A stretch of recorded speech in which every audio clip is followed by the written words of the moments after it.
so far. Please feel free to just mention some words, terms, concepts. Decibel is logarithmic and not linear. Yeah, we will talk about today again. Most of the senses are logarithmic, the human senses. Anyone else?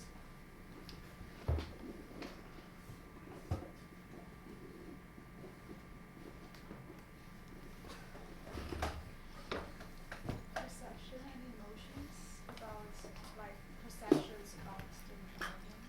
Yeah. And also some acoustic words like how that's called Reverberation. Yeah. I actually don't know what that really means, but that's kind of appeared many times. Yeah, we will take care about everything that so far we spoke about perception.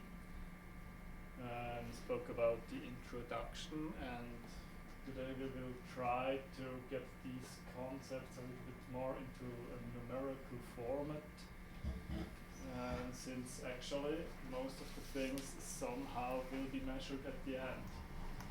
And that you can try to, actually you hear everything, but you can also try to represent these stuff in numbers and in words. Someone else? Just a quick, I'm figuring out whether you learned something since that's ETH and I just heard of it to be a cool school.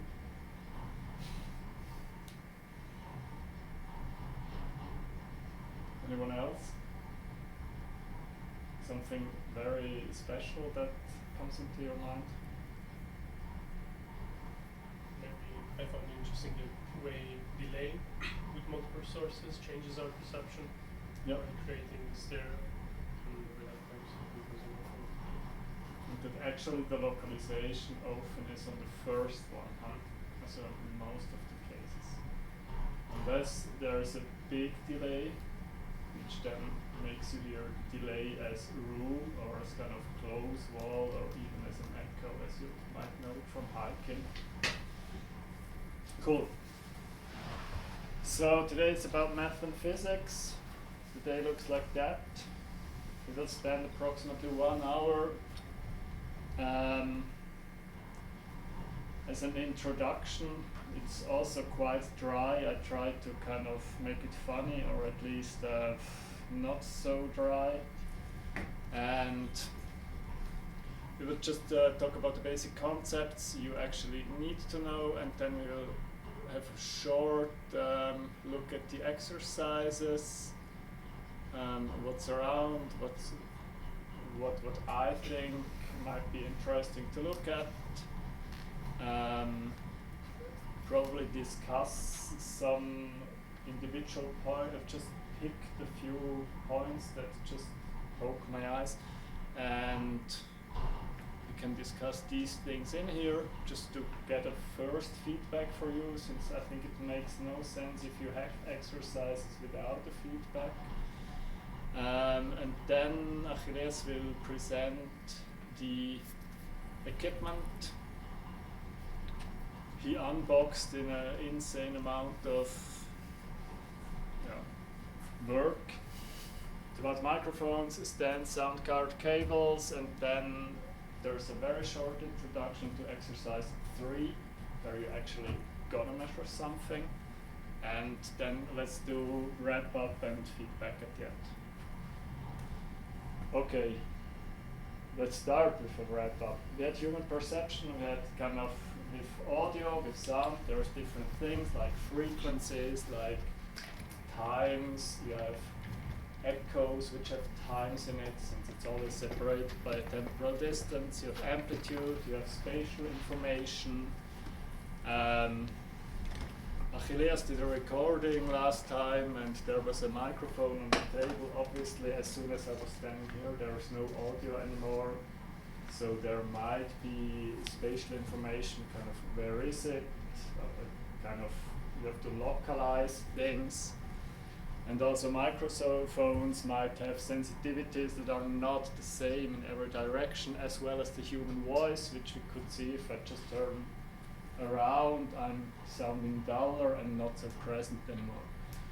Textural dimension is more for music, it's the overall complexity of sound. Emotional dimension, you got a little bit familiar with this one in the last exercise, and then there's also cultural and contextual dimension. Since the sounds, they are always kind of in a certain setting, and depending on whether you want to hear the alarm clock. If you hear an alarm clock, this might be something very cool or something very dangerous, or kind of and cause arousal. And we had this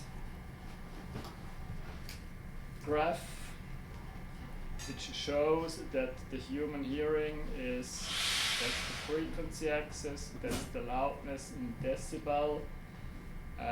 This scale is logarithmic, so 10 times 10 plus 10 higher number means 10 times increase in energy. And the hearing threshold is frequency dependent, and also kind of the maximum or kind of very loud perceived loudnesses are also not flat, which leads to, which you probably might know, weighting functions. So the problem, if you have to write down how loud that something is, it's in most of the cases not due to physical reasons, let's say we don't do physics, but in most of the cases such a number is measured in order to reflect or represent something measurable, and which then in the end is used to judge something perceived. Oh, it is very loud, is kind of, obviously the frequency range of the ear somehow needs to be depicted by some means of decibel measurement. What is done? You just measure all the at every frequency you just measure the energy or the kind of sound pressure level, and then you sum it up and weigh it, and therefore the weighting functions with a Schallpegelkorrektur term. So this is a number which can be applied to every frequency. You can then sum up, and what you actually can see,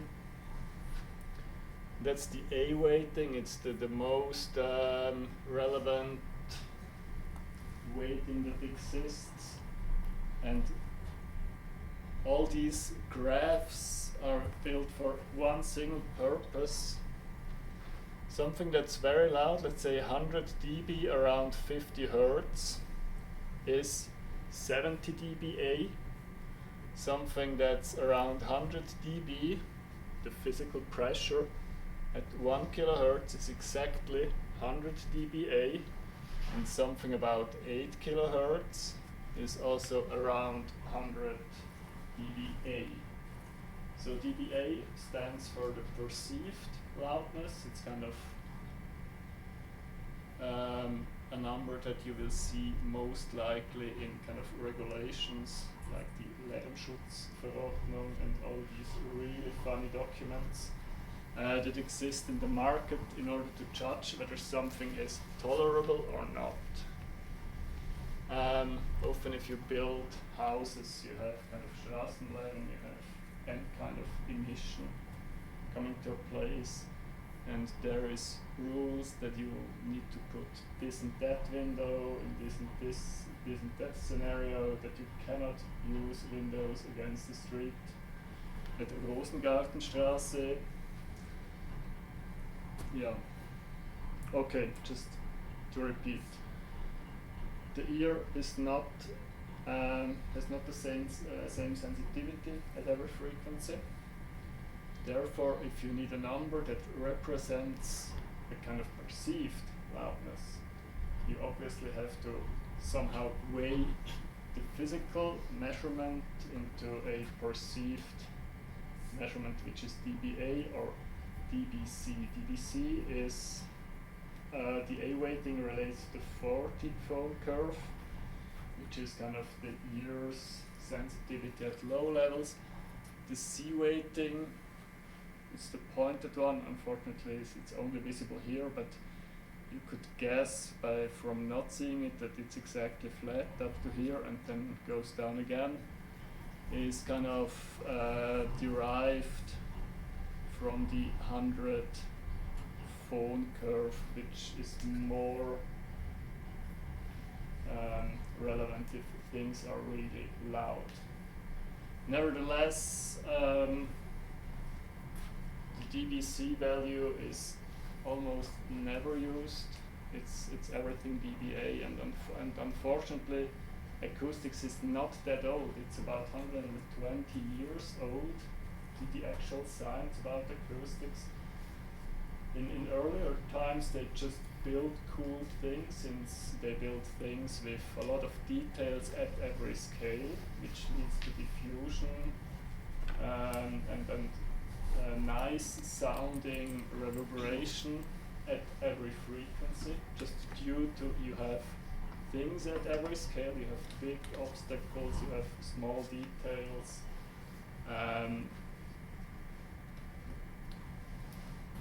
Yeah, so the classical concert rooms, but actually this science got numerical started somewhere around 1900. So it's very new, and a lot of things are very empirical, and there's a lot of numbers in formula, which 11 plus this and that equals this and that, and it's just empirical values. Okay.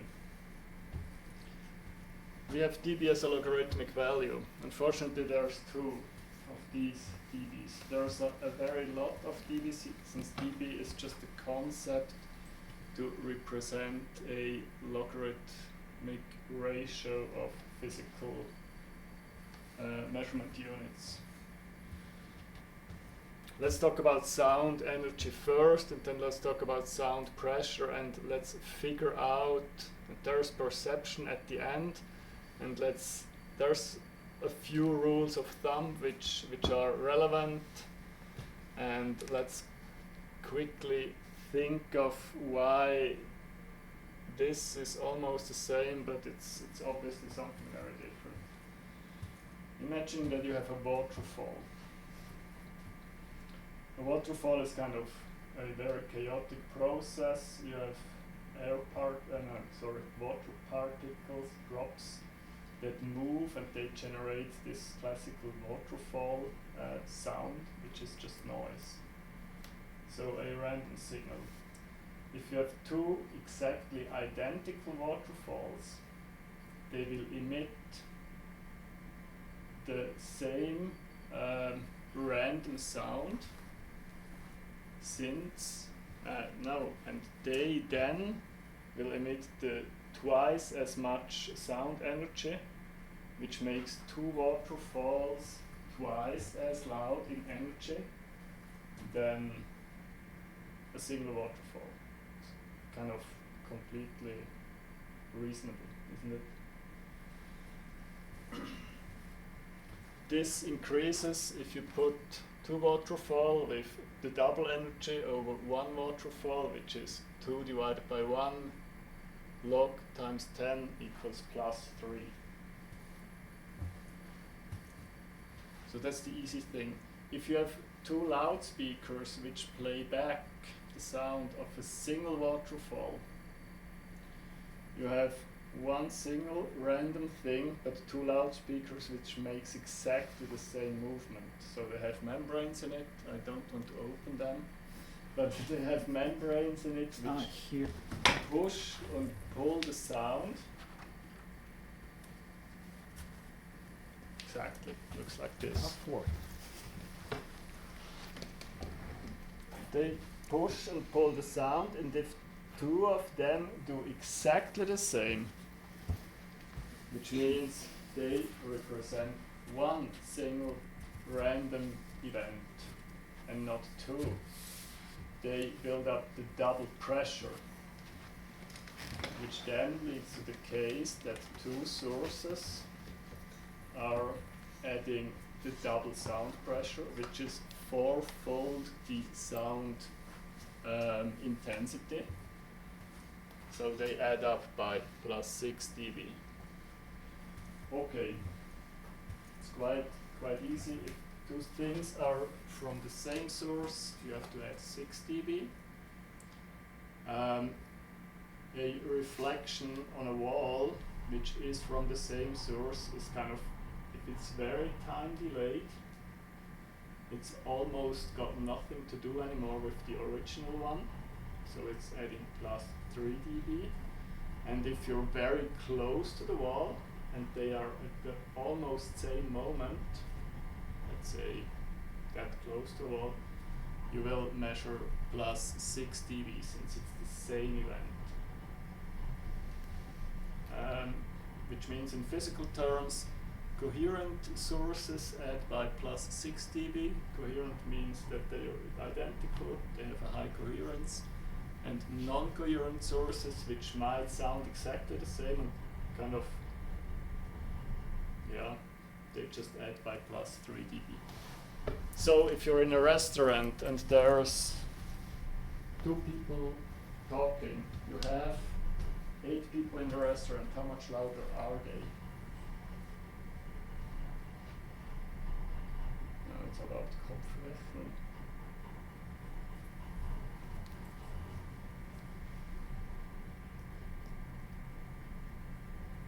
Four people are how much louder as 2 people? 6 dB, exactly.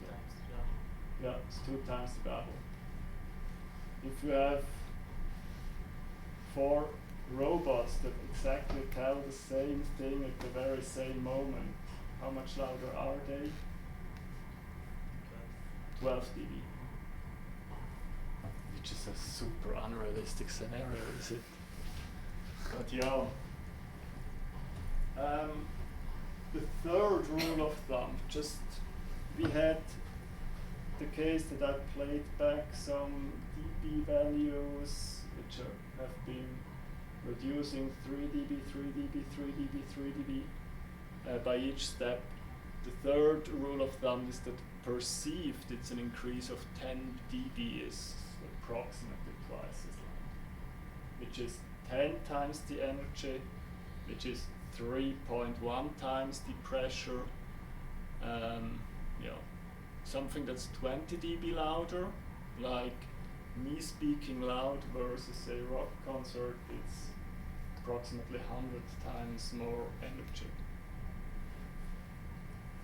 Since if you put 100 into this log, it's always log 10 by the way, so it's nothing to do with the natural logarithm. Then if you put a 100 here, you get a 2, 10 hoch 2 times 10 is 20 dB. Okay, so that's the math behind it. It's very simple to calculate. Nevertheless, you always have to think which case, whether you're working with sound intensity levels or whether you're working with sound pressure level. The L de facto stands for level. I don't know whether the first or the last one. If you're talking about sound pressure level, it's always LP, and this thing actually is the sound pressure. The level is always denotes that it's kind of the logarithmic value. Kind of not so interesting, but at least clear to anyone? Good.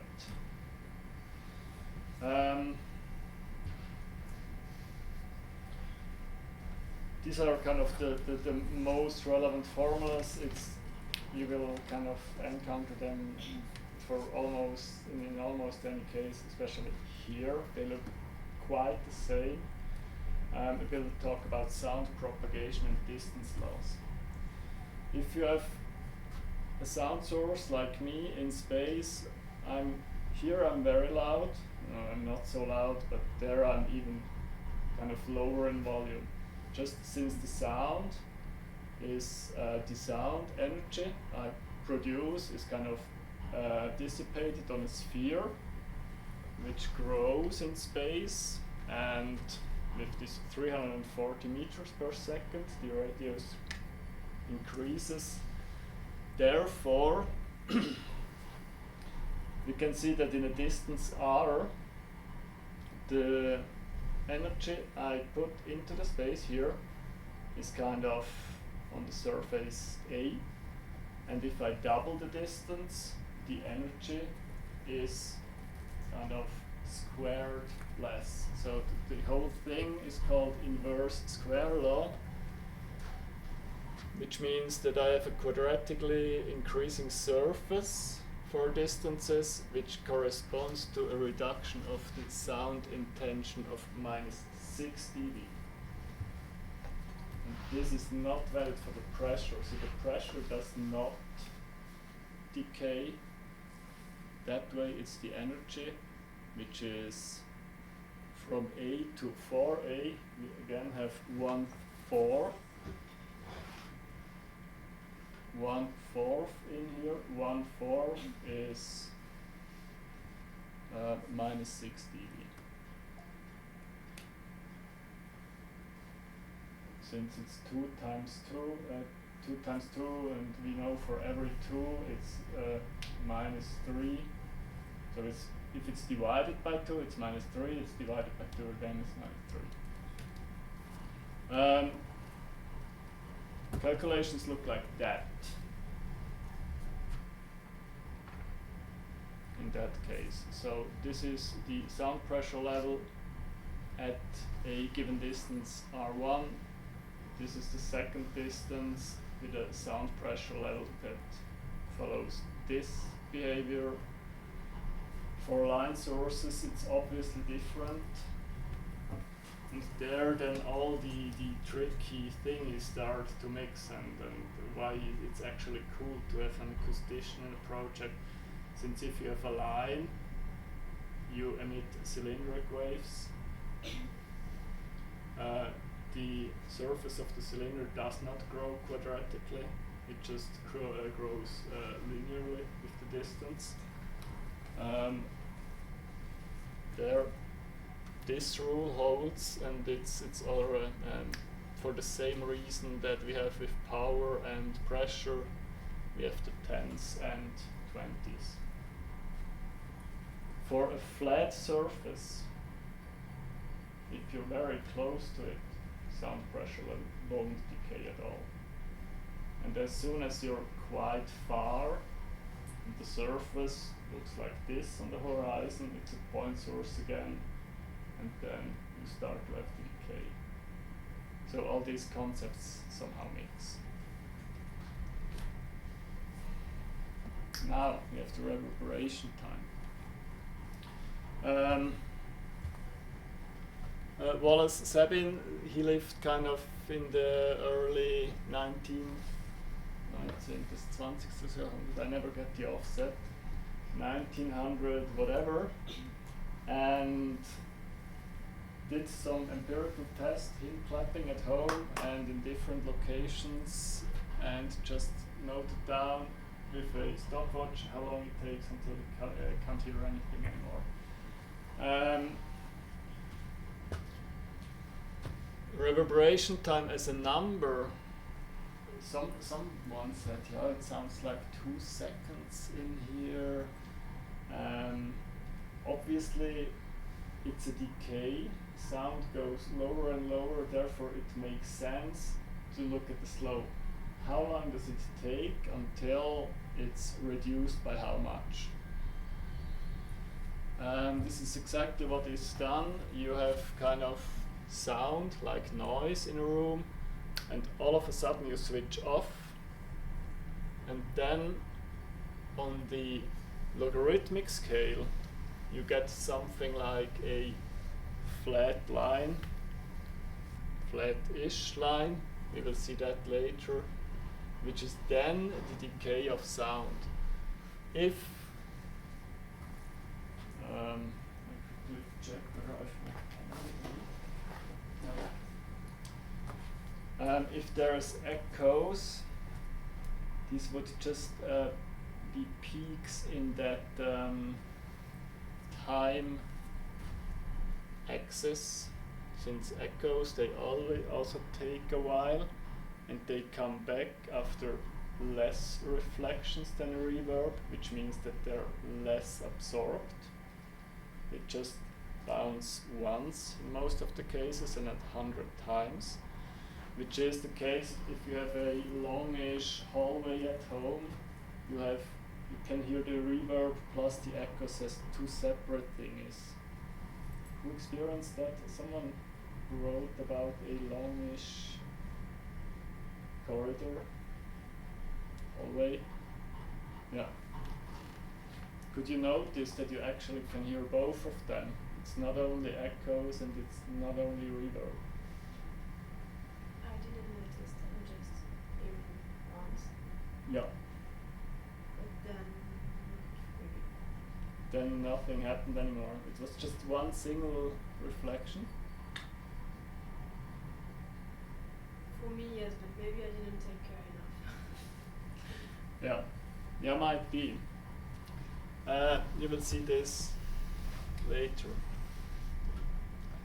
So, it's called RT60, reverberation time, which is needed for a 60 dB of decay, which is kind of a reduction of the energy reduction of 10 to the 6. 1 Millionstel der Energie is left after that time.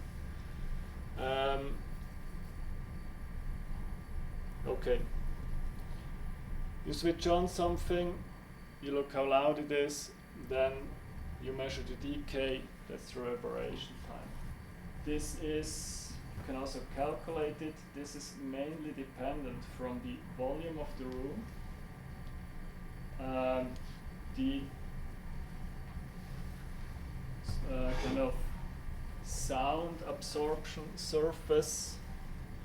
The sound absorption surface is a concept that this floor absorbs a little bit sound, let's say 10%.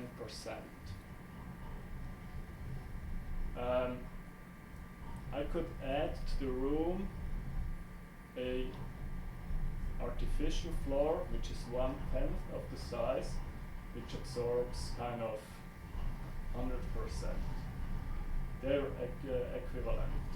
So if you have absorption, and most of the time is, you say it's in percent, this absorbs almost 100% of the sound. Therefore, the surface A for the wall is approximately that big as the wall is. For the floor, it's approximately 1/10. Then you sum all of them up, which gives you the total sound absorption surface for a room.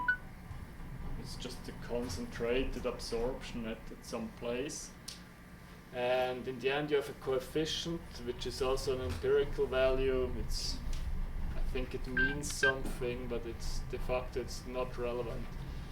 Which means that if you add double the amount of absorption in space, the reverberation time will be half as big. If the volume gets bigger by a factor of 2, reverberation time is twice as big, and so forth. So the mathematical kind of equation is very simple. And that's the only two parameters in here, since this is a constant.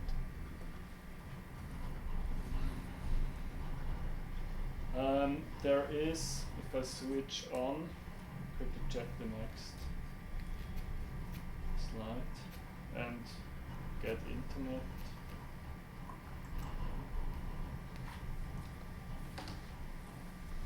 There was another guy. The problem with this very simple calculation is it never holds. So it's never actually on spot. If you build a room, it's very important where you put the absorbing surfaces. Let's imagine that room with high absorption there. Maybe absorption at the ceiling, yeah, okayish absorption at the ceiling, high absorption here. This wall completely reflective, and this wall also completely reflective. We have a very similar case in the entrance of the building, where we have a very reflective ceiling, a very reflective floor, a very reflective wall, a second wall, also reflective, a back wall, highly reflective, and one open surface which obviously doesn't reflect at all. You just lose all energy. As soon as you have the absorption kind of not put stochastically, which means randomly, put it to the inner surfaces, the whole concept does not hold anymore, and you cannot see it kind of calculated like that. There we would also see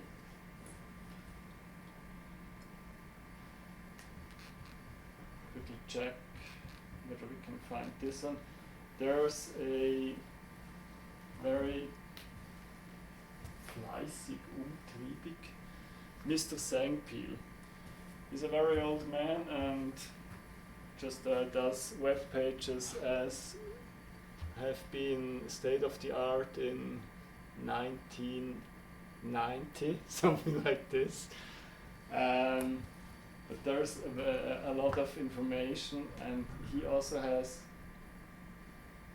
a very simple tool to actually calculate reverberation times of rooms if you have the dimensions and all the surfaces. And it's nothing more than the formula we saw. Feel free to play with this one.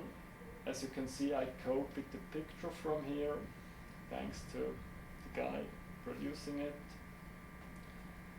And in principle, you can choose any wall, the floor, concrete painted, windows probably not in the floor.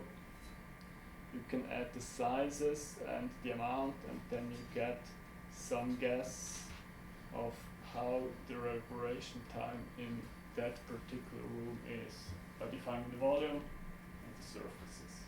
And that's in principle room acoustics. The complicated part is where to put the material and why to put them. Mr. Ehring, the second guy, 1930, and I'm not so into these numbers and these years, but I just want to mention that's kind of the first things that have been developed in acoustics, and there it started, which is kind of 100 years ago. So it's not that old. This is also the reason why actually no one knows how it works precisely. They figured out that for smaller rooms this doesn't hold. There's a second formula which is also kind of the average degree of absorption. So there you don't have the concept that you take the whole surface, but you take an average of everything and you try to calculate it like this. For very simple estimations, Sabines for a kind of equation works easily. This one I actually never used, since as soon as you have to build something like that, you will have to do simulations anyway, and you can guess something like that, but in principle, if it's a complex room or if it's two rooms which are connected to each other, in one exercise or in one assignment there was someone speaking about, I think, a hallway with a room, and if you clap, you actually can hear the room. Then in the end, it's Spiegelgasse. Who did that? It was you, huh? What could you hear? It's like the reverb got stuck in that open space, rather than like it felt very distant, rather than coming back the whole way. You can have a quick look at this later. So it's two rooms that are communicating.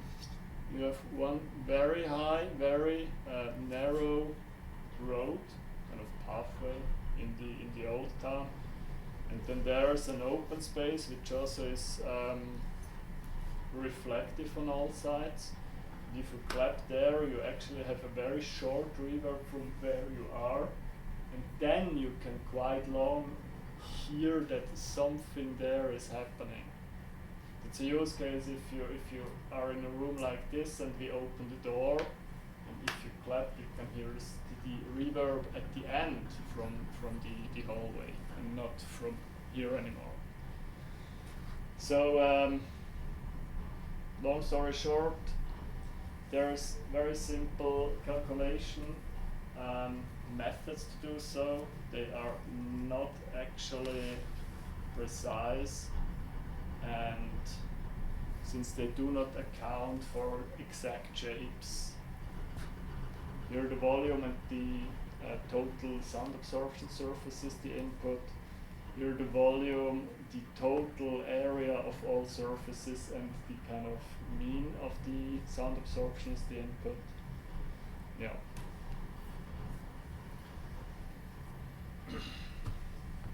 This one we look at later. Also repetition.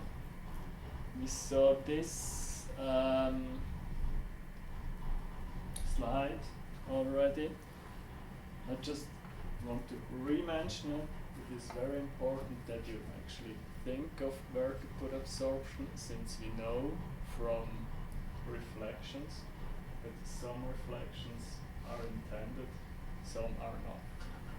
Reflections that reduce speech intelligibility are not wanted, and they are kind of late reflections. And reflections that increase speech intelligibility, they actually you want to have, but only in the use case where spoken word is a use case you actually want to have. So if you build a recording studio for sound, or if you build a cinema, you probably don't want them, and then the rooms and the room acoustic specifications start to be very closely linked to the actual use case. Yeah.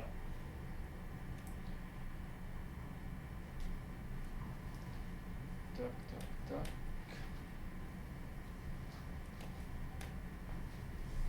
The two other short, I finish in a few seconds, just not to worry too much.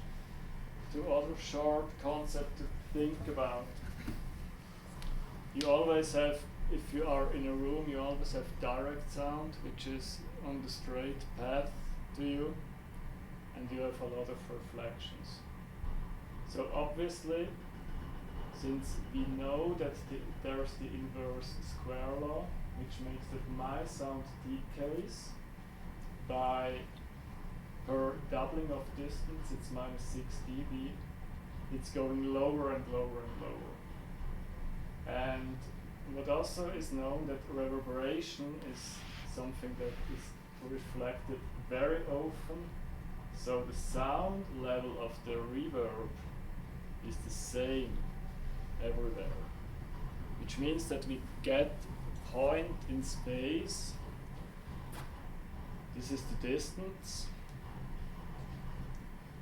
from the source, which is positioned here. This is the sound that decays, the direct sound that decays. It's minus 6 dB per doubling of distance, and this is the reverberation. if you make a recording of you speaking with a microphone and you put the microphone very close to you, the signal that is recorded is very clear and shows almost no reverberation. If you put the same microphone in the same room and you stand at the exactly same position, but the distance to the microphone is very distant,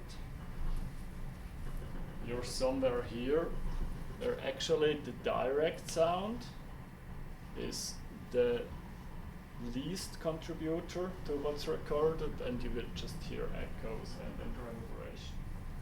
So there is a distance where both of them are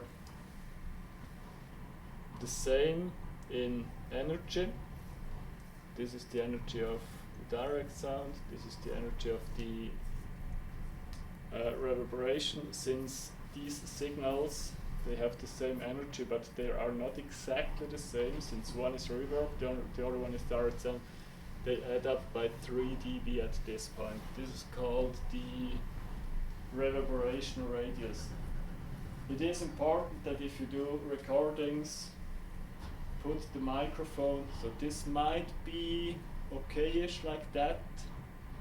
The room is built for a very big reverberation radius, actually, that if you stand here, that's the direct sound of the speakers is the bigger contributor to what you hear than the reflected sound. Otherwise this whole space would make no sense. If you stand here and you just hear reverb from oh wow, then it sounds like the room which is not meant. Therefore we can guess that this distance is bigger than my distance to the microphone, which probably will work this time. Doing a recording that I can also try it. So if ever someone listens to this again, I somehow doubt, then this is kind of a very close distance to the microphone, and this is a little bit more distant to the microphone, therefore should have more reverberation on my voice.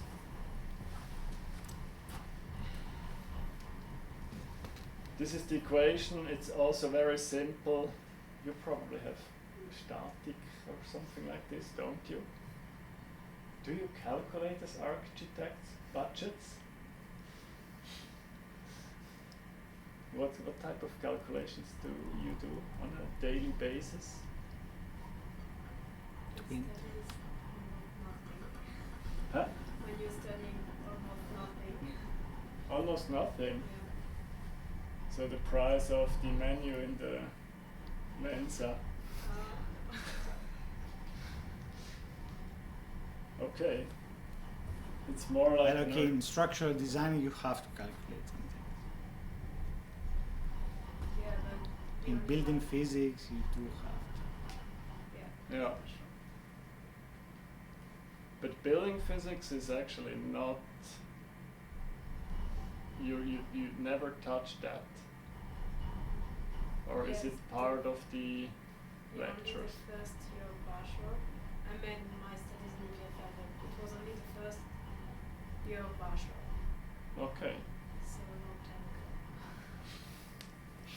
ago. Yeah, obviously it's enough. It's not that important that kind of buildings stand upright. Nevertheless, the equations are very simple. This one we already had. We could hear it by listening to two signals that have been delayed compared to each other. And then, this is the kind of most complicated equation you will see from me, which I just quickly will show you what it does. Is this sound pressure level, or is it kind of, what's that LP again? Pressure level. Sound pressure level. this is directly dependent from the energy I put into what I say. So my loudness at your position is the energy plus 10 times the logarithm of Q is the quality factor. If I speak like this, I'm louder since I send my energy into that direction of the space. If this direction is 4 times higher than the rest, if I can concentrate it by a factor of 4, obviously more energy arrives at your position, which causes the sound pressure level to be increased by how many dB? Times 4 is sound pressure level 12 dB. This one is nothing more than the distance. The further you are from me, the lower my sound pressure level at your position is. And then we have this term. This is kind of the restaurant term. So we know that this one holds from Sabine.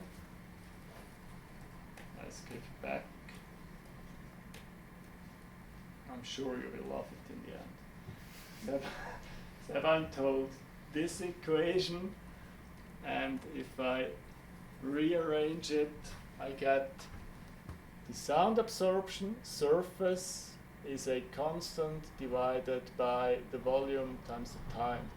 So I can put this in here, which then relates this term to the reverberation time of a room, which means that a room which has a high reverberation causes, for exactly the same source and the same volume, a louder sound pressure level at every position, since we know that reverberation has a constant volume in the whole space, which means that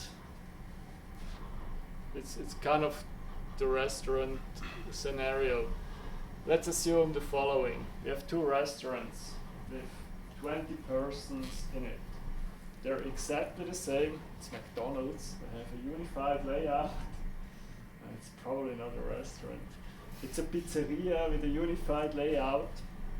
The only they talk about the same. They're the same people in the same room, same pizza, important, absorb sound. The only thing is that one of the room has absorption in it and one of the room doesn't. By having a very small A in the room that has no absorption, this is the total sound absorbing surface, I get a higher sound pressure level if everything else is constant.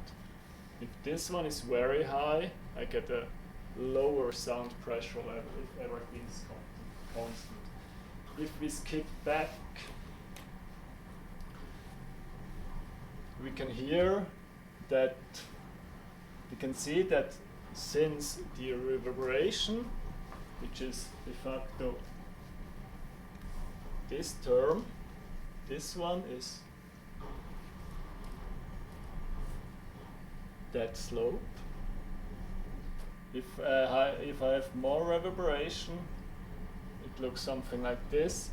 The point where the reverberation level is the same as the direct speech is very close, which is kind of half a meter or something like this. These are exactly the scenarios where you have problems to discuss with the neighbor, kind of in a certain distance. If you sit at a table and then you have to raise your voice, since the speech intelligibility is not given anymore. Also here we have a very simple, if I break everything down to, by the way, what's the sound pressure difference for a reverberation time ratio? Restaurant 1 has 1.2 seconds of reverb. Restaurant 2 has 0.6 seconds of reverb, which is half of it. It's sounds that do not have anything to do. We have just reverb, which is kind of a weird, complex reflection. So it's not multiple sources per se which play exactly the same. So if I put 1 divided by 2 here, I get minus 3 dB.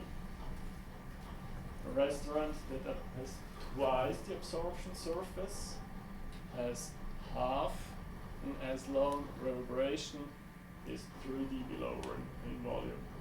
You maybe know the fact that you have a restaurant which is quite loud, and the same restaurant could also be quite confined.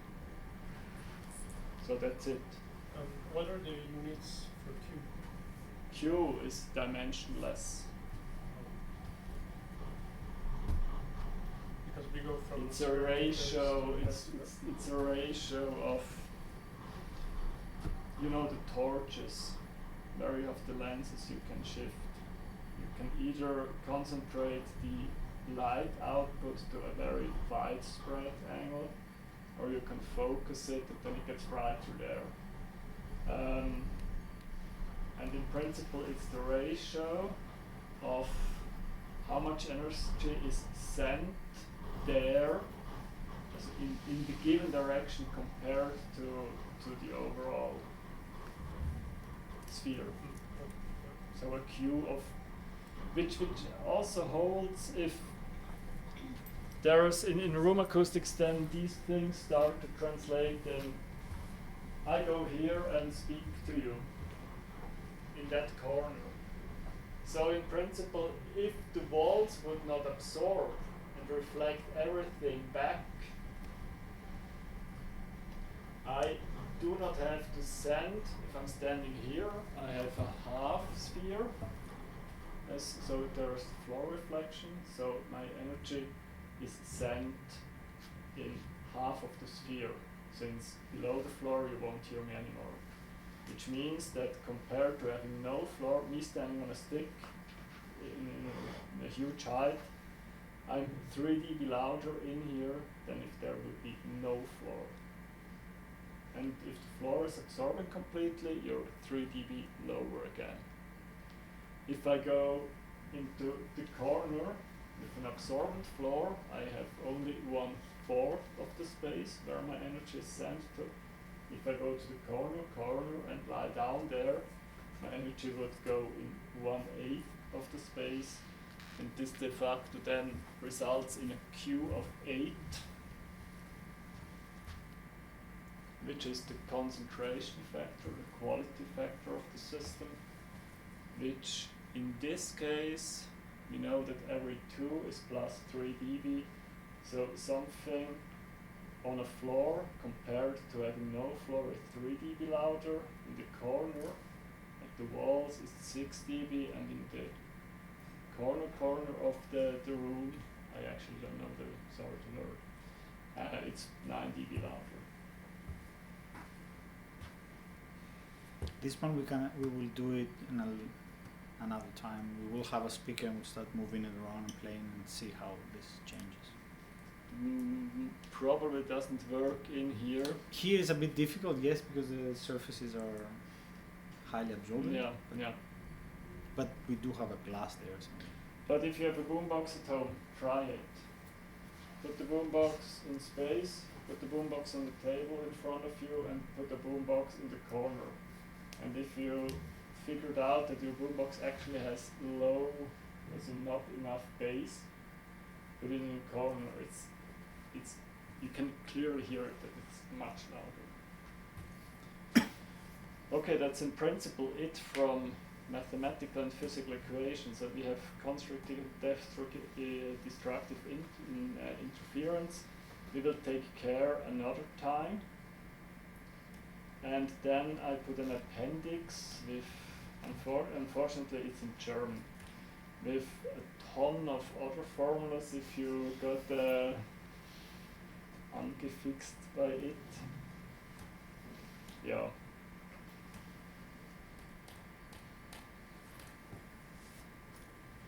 That's it. So, which means we will have an exercise, the exercise 3. There you actually will have to calculate. You can use the tool, the online tool from Mr. Sengpil, or you can also use data sheets and a calculator and an Excel table as you like. The reverberation time of, let's say, 1 to 2 of the objects you actually take care of, your rooms. If you get very fascinated by it, also do the third one. I think might make sense, probably not. I didn't want to force it too much into this one. And we will also try to measure it with very, very simple means. For this, some of the math is needed, and just keep in mind it plays a role where you put your microphone, since you have either more or less room response on it. You can also try this with your phone, just switch it on, make a voice note, and walk away. And yeah, you will become lower in volume, but you also can hear at the same time that the amount of reverberation de facto stays the same. Genau. Let's have a 15 minutes break. Come back at 5. Yeah. Who wants That's to? it. There's no more math anymore in your whole studies regarding acoustics.